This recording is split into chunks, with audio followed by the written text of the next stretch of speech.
सत्र होना है और उसके बाद दिन के सत्र होने हैं जिसकी सूचना सर अभी बताएंगे। और परसों मतलब 22 सितंबर को 3 बजे से नाट्योत्सव का प्रोग्राम है जिसमें प्रसाद प्रेमचंद संस्मरण शतरंज के खिलाड़ियों कमांडी का मंचन होना है। मैं डॉक्टर कविता प्रसाद, प्रपौत्री महाकवि जयशंकर प्रसाद। किस कार्यक्रम को लेकर आज प्रेस वार्ता यहाँ की जा रही है? यहाँ पर हम 2 दिवसीय आयोजन कर रहे हैं जो प्रेमचंद और प्रसाद जी संयुक्त रूप से उनको श्रद्धांजलि देते हैं। उनकी स्मृति में हम ये कार्यक्रम कर रहे हैं जिसमें प्रेमचंद और प्रसाद जी के जो संस्मरण हम जानते हैं और जो नहीं भी जानते हैं वो विद्वानों जनों से उसको जानने की कोशिश करते हुए इस कार्यक्रम का आयोजन राष्ट्रीय संगोष्ठी एवं नाट्योत्सव का आयोजन। किस तारीख से किस तारीख तक चलेगा और कहाँ से लोग भाग ले रहे हैं? ये कार्यक्रम में 21 सितंबर और 22 सितंबर को होंगे।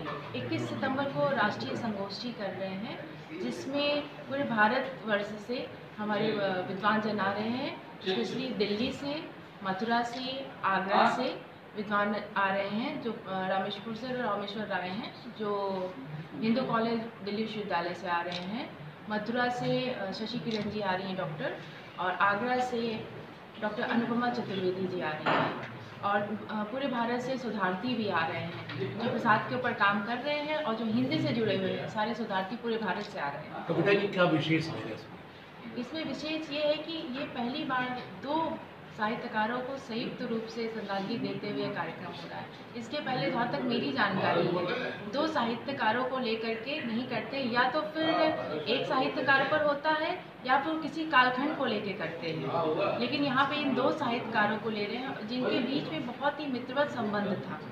और उनकी जो रचना है मैं आपको बताना चाहूँगी, प्रसाद जी की रचना गुंडा, वो गुंडा लिखने की जो उनके अंदर जो भी इसमें आया था वो कहीं ना कहीं इसके पीछे प्रेमचंद जी हैं।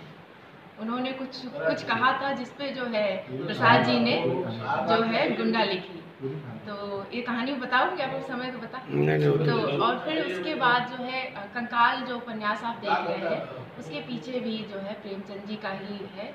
वो प्रसाद जी को कहीं ना कहीं प्रेरित करते थे क्योंकि प्रसाद जी जो है उपनिषद आदि काल के कालखंडों पे वो काम करते थे। भारत की जो समृद्ध जो परंपरा रही है, जैसे मैम ने कहा है कि जो ज्ञान परंपरा रही है, सांस्कृतिक परंपरा रही है, प्रसाद जी उस पर ज़्यादा ध्यान देते थे क्योंकि समकालीनों में जो भारत की उस समय स्थिति थी बहुत ही विकट थी।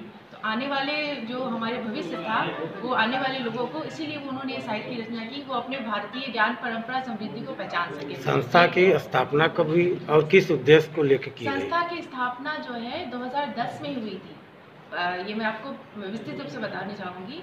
महाकवि जयशंकर प्रसाद फाउंडेशन के रूप में ये 2010 में इसका स्थापना हुआ था। किसी कारण की वजह से इसको मैंने पुनः जो है इसका एक नामकरण किया महाकवि जयशंकर प्रसाद ट्रस्ट, जो 2023 में इसकी स्थापना। मैडम ने कहा भी कुछ समय मैडम ने कहा कि सर ने संघर्ष किया। हाँ, आप मानती हैं कर्म किया कि संघर्ष किया? हर कवि और हर इंसान संघर्ष करता है। प्रसाद जी के साथ संघर्ष देखा जाए तो उनके जीवन में भी संघर्ष था।